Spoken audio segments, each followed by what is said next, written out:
All right, shalom, shalom. Okay, hopefully you can hear me. I'd like to start off. Okay, start off by giving all praises and blessings to Yahweh, Bahashem, Yahweh Shai, Bahashem, Raha HaKodash. Double honors to the apostles, bishops, and elders of Great Millstone. Peace and salutations to the elect men of Yasharallah, scattered across the four corners of the planet Earth, diligently pushing this word in truth and in sincerity, risking life and livelihood in doing so, especially in these days and in these times, because these times and days, they're going to, a lot of risky things, all right, are taking place, are going to take place, all right. We still have not encountered Jacob's trouble, okay. So we're not out of the woods yet, okay. We're not out of the woods, man, okay. We're still in these woods, man. So there's a couple of points I want to share, okay. But I'm going to go into a scripture, and the first scripture I'm going to go into is Ecclesiasticus 12:10. All right, because the popular thing in Christianity and in a lot of these other religions, all right, here in Babylon the Great, because a part of America being the daughter of Babylon is you have these other religions, these other schools of thought, all right. Islam, Christianity, and Christianity and a lot of these other religions, they're knee deep. No, they're neck deep, all right, in paganism, okay, pagan worship, okay. Even when you look at a lot of those earlier, which they would call medieval, or portraits, you see a lot of images with circles and sun,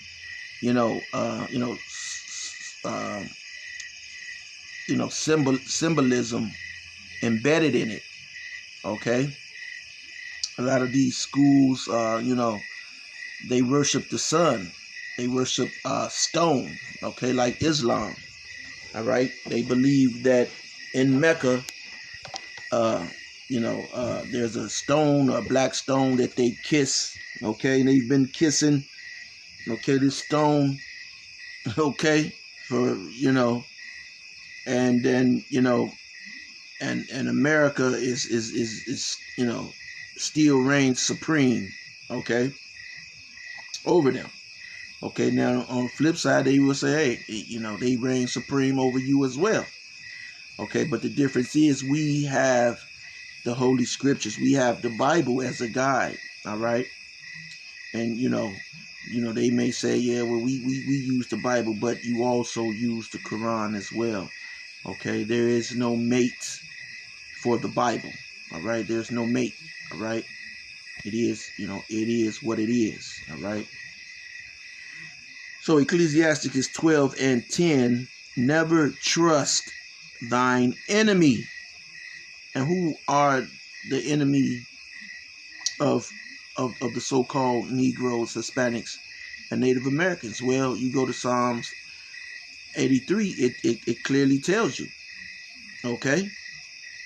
You have these other nations, all right, which at the head of these other nations, all right, is the nation of Edom, so-called, or Edom, or Idumea, okay? Idumea, but it's Edom, all right? And these are the so-called, all right, so-called white people, all right? so-called white people. Now, now here we go. And then, you have people saying, look, here he goes. He's putting color into, well, guess what? Color is a part of everything. What the hell do you mean? See? You see the tricks of these devils? These devils speak with the forked tongue. All right? They'll say, oh, he's putting color in everything. But when you go fill out for a job, apply for a job, or apply for a loan, or a home loan, or a car loan, all right, you have to put on that application your color. You have to put a color down there, okay, which classifies you under the classification of that color as defined in dictionaries. All right. So you have Arabs, okay, Chinese, okay, a lot of these different people who classify themselves as white, and then you'll have the argument where they say, oh well, you can opt out of that. No, you can't opt out of that. And in fact, most of the things that you do, you have to identify with a color. You see, that in itself is neck deep in racism. Okay, that in itself. Okay, that in itself has you as an enemy. What white as opposed to clean. So what's the enemy of something clean? Dirt. Okay, and that's natural. Okay, naturally in opposition. And you have even Amalek, the so-called Jewish people. They identify as so-called white people. They don't break them up. They don't break them up and say, are you white German, or are you white, No, it's just white, because as a whole, they are all the Edomites. Esau, Edom. Okay? And so you, as a so-called Negro, Hispanic, or Native American, you should never trust them. But unfortunately, for a lot of you, you do trust them. Okay? You do trust them. Now, of course, there are Israelites, okay, who appear, okay, as white people. All right? But those people that are in the know, they make a clear distinction, okay, between themselves and the other white meat. Okay, so they're more of turkey or fish, okay, than swine. All right. So getting back to it, never trust thine enemies. This was something that has been in my family, okay, has been relayed down the ages through my family. Okay, there's never been a different sentiment. Okay,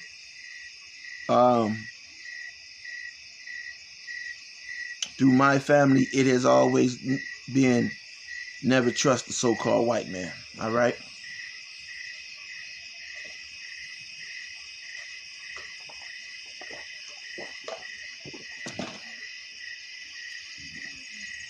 And you're going to see why. You should never, and in this time more than ever, okay, trust the so-called white man, woman, or child. All right? It says, for like as iron rusteth, so is his wickedness. So, man, I found this butcher knife, man. It was heavy. It got good weight to it. I found it, and I restored it somewhat.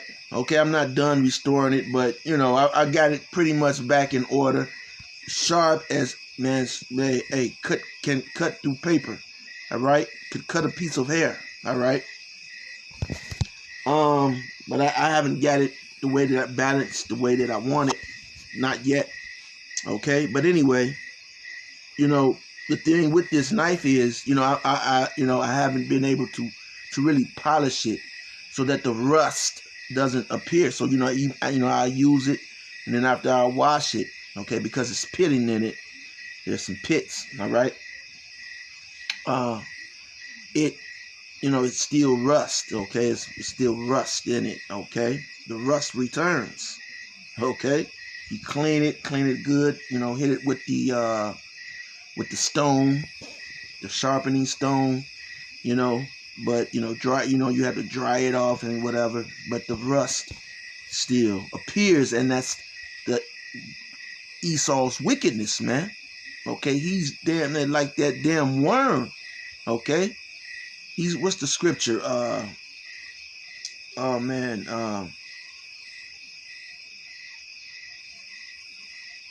oh man, oh man. Believe it's maybe it's in Revelations. All right. Let me see.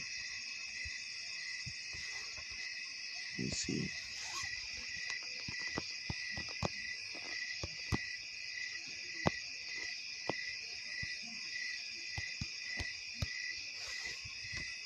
Let me see.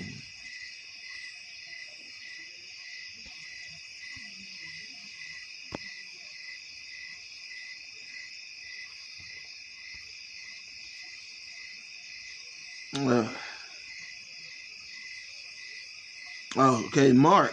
Okay. Okay. I say Revelation, the book of Mark, right? 9, all right?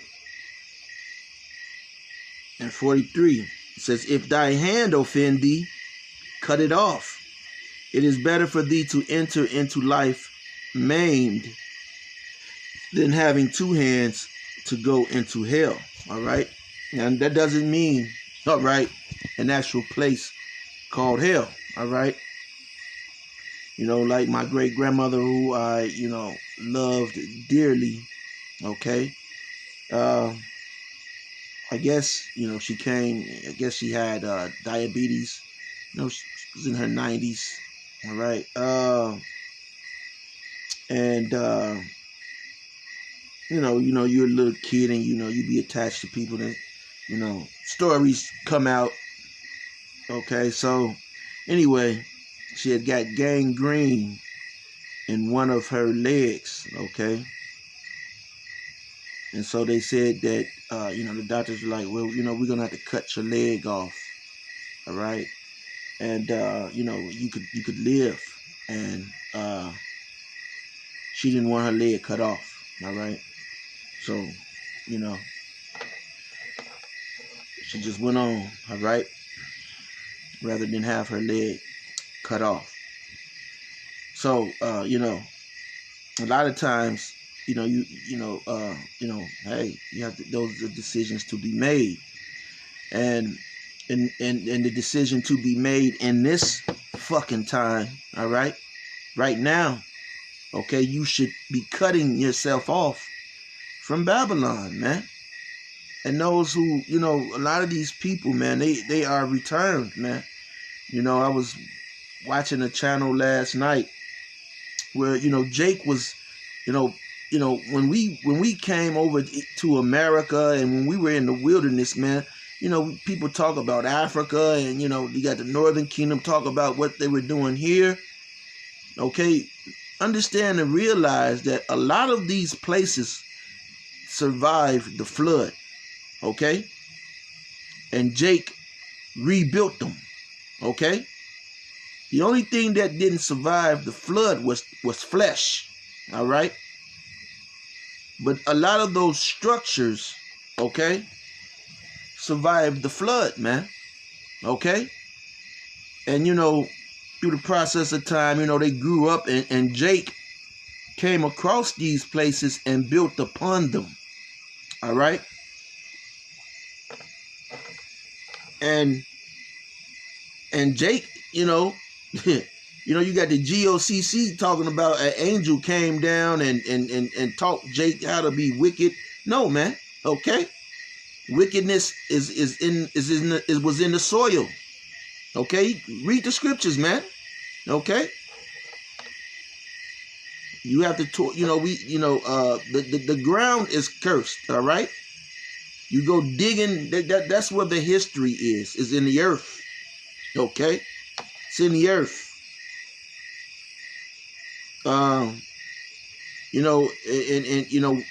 What Esau does is he builds over a lot of these towns.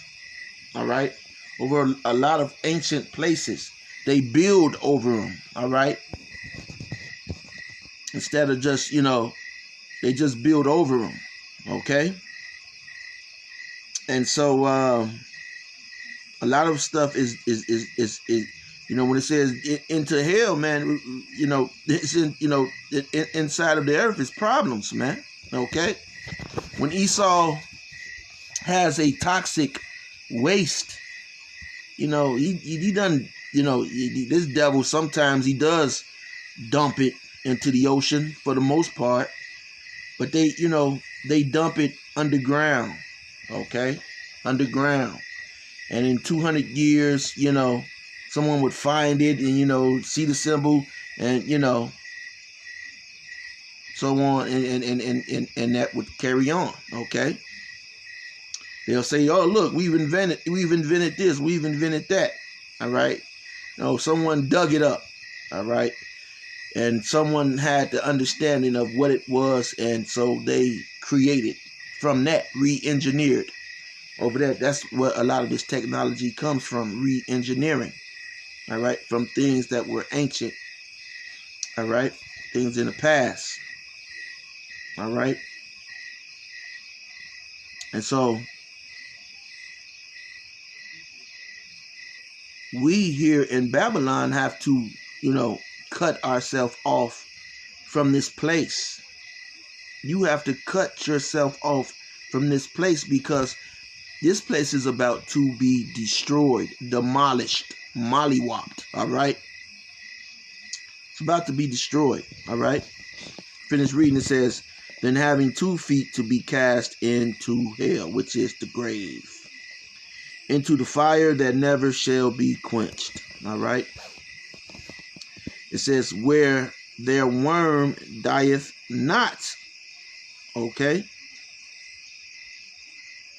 And the fire is not quenched. All right. So the worm, you have a worm, okay, that don't die, which is disease, okay, cancer. All right. As the elder apostle Tahar brought out, okay. Cancer is a worm that don't die. Okay. So neither does Esau's wickedness, okay? This man's wickedness, it can't be quenched. He has a total hatred for you so-called Negroes, Hispanics, and Native Americans, generation after every generation, okay?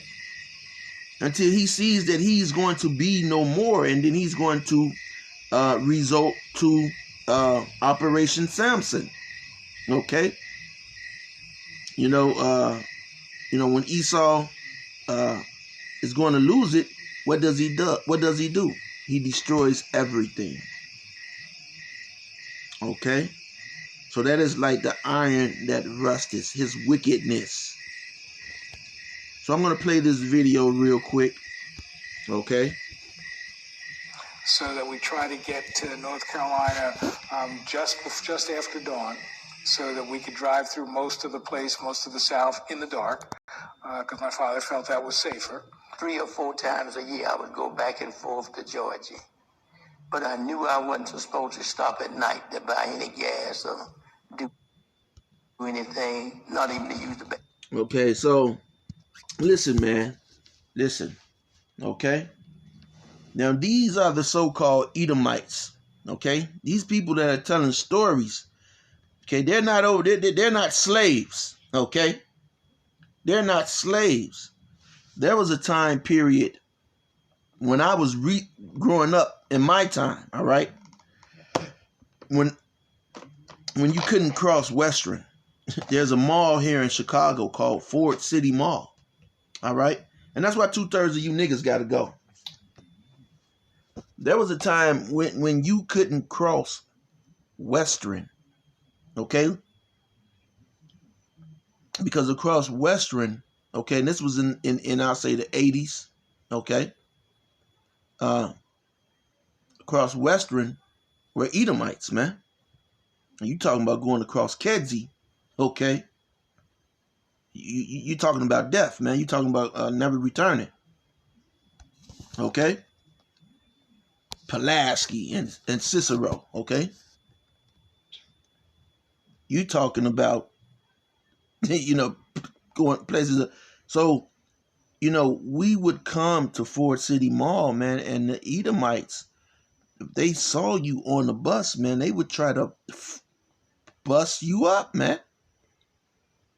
This was the late 80s going into the 90s, all right? But then, once Jake started really becoming the police and state police, and they started moving into those areas, okay, post the workers retired. And so Esau, he did what he does, man. He got the hell out of those areas, okay? They left those areas. But listen, so that was in the 80s. Now we're talking about this guy, he has to be in his 70s, all right? Looking at him, 60s, 70s, okay? Maybe 80s. No, I'll say 60s, 70s, all right? Some of them are in their 80s, all right? But,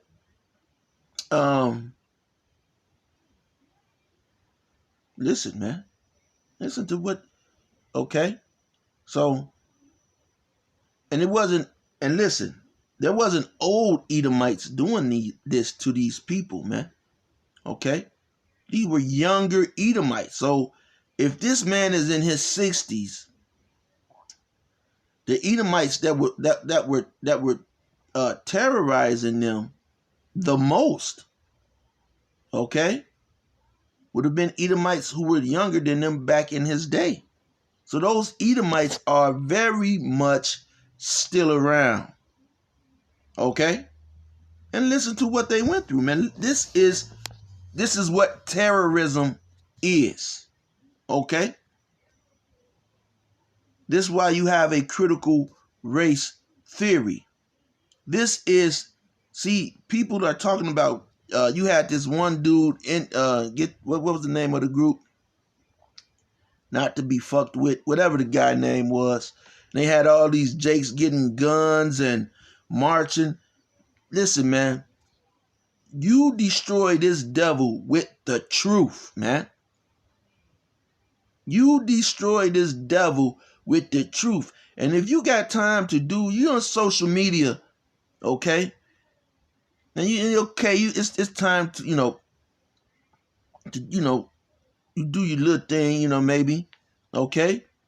But the most important thing is shedding light on the truth of this goddamn devil, man. Exposing this devil. Man, they've created AI, okay? They got AI that looks just like regular people, okay? And they're going to use that to what? To spew lies. They even have Israelite camps, okay? Whole Israelite camps with numbers, with a totally new doctrine. Shit is about to get wild, man. Okay? But when you're talking about these damn Edomites, man, so-called white people,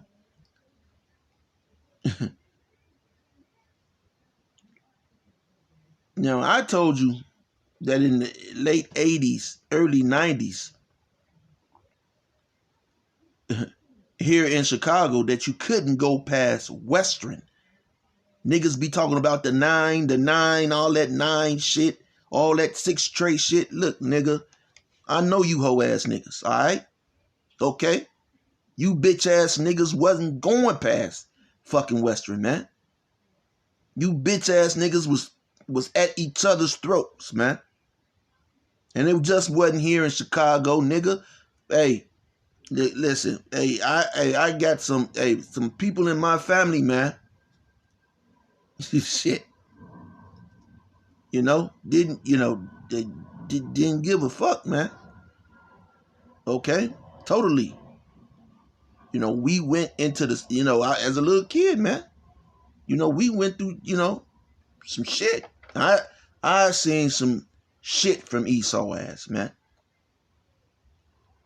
So a damn Edomite could never get one over on me, man. Okay? Ever. Unless I allow it. Okay? So, listen to Jake, man. Listen to Jake. If you had to relieve yourself, there was always some kind of can in the back of the car. And mostly for the adults. Because with the children, they just open both of the car doors, and the kids stood between the car doors and used the potty. Washcloths, some wet, wrapped up in wax paper. I don't recall that we even, in my early travels, that we didn't have any plastic bags. Yeah, it was wrapped up in wax paper because we'd have to use the bathroom on the side of the road. You tried to get everything you needed when it was daylight. That included gas. If you gave them a 20 to buy gas, you didn't get any change back. And if you said anything, they might cause the law or hit you upside the head. Wasn't no change. You didn't get no change. So what you tried to do is buy what little gas with the smallest money you had. We would look at green books and we would look at things to sort of help us figure out where we could go. But the one thing I remember more consistently was that my father believed that the only place you bought gasoline from was from Esso, which is now Exxon. He would drive around almost running out of gas, passing Shell stations until he could get to the Esso. And finally I asked him, I said, okay, help me understand this loyalty. And his argument was that in the 30s and 40s, when he was a kid going to visit his father's family, Esso was the only gas station that would allow black people the dignity of using the toilet on equal terms as white visitors. And so the notion of unpredictability of racism, that it would tap you on your shoulder at moments you didn't expect, was really the key. And I think that the Green Book actually gave you that confidence that you wouldn't be tapped on the shoulder unexpectedly. And if you could live your life knowing that racism was, so that we try to get to North Carolina just after dawn, so that we could drive through most of the South in the dark, because my father felt that was safer. 3 or 4 times a year I would go back and forth to Georgia. But I knew I wasn't supposed to stop at night to buy any gas or do anything, not even to use the bathroom.